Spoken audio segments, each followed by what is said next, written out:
Granite Finance Business School, High-Tech City, Hyderabad. BCom, BBA, PGDM, MBA. Call 90000 ఆంధ్రప్రదేశ్లోని ప్రభుత్వ విశ్వవిద్యాలయాల్లో ఖాళీగా ఉన్న 1523 అధ్యాపక పోస్టుల భర్తీకి రాష్ట్ర ప్రభుత్వం అనుమతినిస్తూ ఉత్తర్వులు జారీ చేసింది.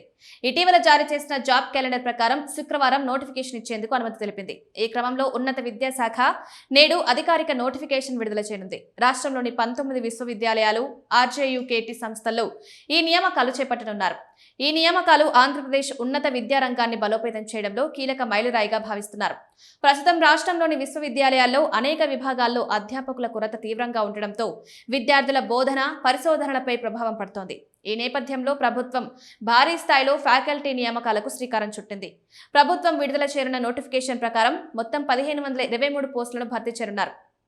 వాటిలో అసిస్టెంట్ ప్రొఫెసర్ పోస్టులు 1020, associate professor 334, professor 63, lecturer 104, backlog పోస్టులు 279. ఈ నియామకాల్లో కాంట్రాక్ట్ ఫ్యాకల్టీకి అదనపు వెయిటేజ్ ఇవ్వనున్నట్లు మంత్రి నారా లోకేష్ తెలిపారు. మే 18 నుంచి దరఖాస్తుల స్వీకరణ, అభ్యర్థుల నుంచి దరఖాస్తులను మే 18 నుంచి స్వీకరించనున్నారు. నియామక ప్రక్రియను పూర్తిగా పారదర్శకంగా, ప్రతిభ ఆధారంగా నిర్వహిస్తామని ప్రభుత్వం స్పష్టం చేసింది. అభ్యర్థులు అధికారిక రిక్రూట్మెంట్ పోర్టల్ ద్వారా దరఖాస్తు చేసుకోవాలని సూచించారు.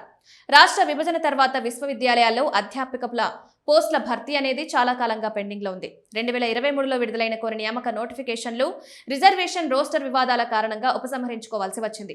ఇప్పుడు కొత్త విధానంతో ప్రభుత్వం తిరిగి నియామక ప్రక్రియ ప్రారంభించడం విశేషంగా మారింది. ప్రస్తుతం రాష్ట్రంలోని విశ్వవిద్యాలయాల్లో మంజూరైన 4343 పోస్టులకు గాను కేవలం 972 మంది మాత్రమే పనిచేస్తున్నారని మంత్రి లోకేష్ వెల్లడించారు. ఈ భారీ ఖాళీల కారణంగా విద్యా ప్రమాణాలు దెబ్బతింటున్నాయని, ఇప్పుడు చేపడుతున్న నియామకాలు అకాడమిక్ ఎక్సలెన్స్, రీసెర్చ్, ఇన్నోవేషన్ కు ఊతమిస్తాయని ప్రభుత్వం భావిస్తోంది.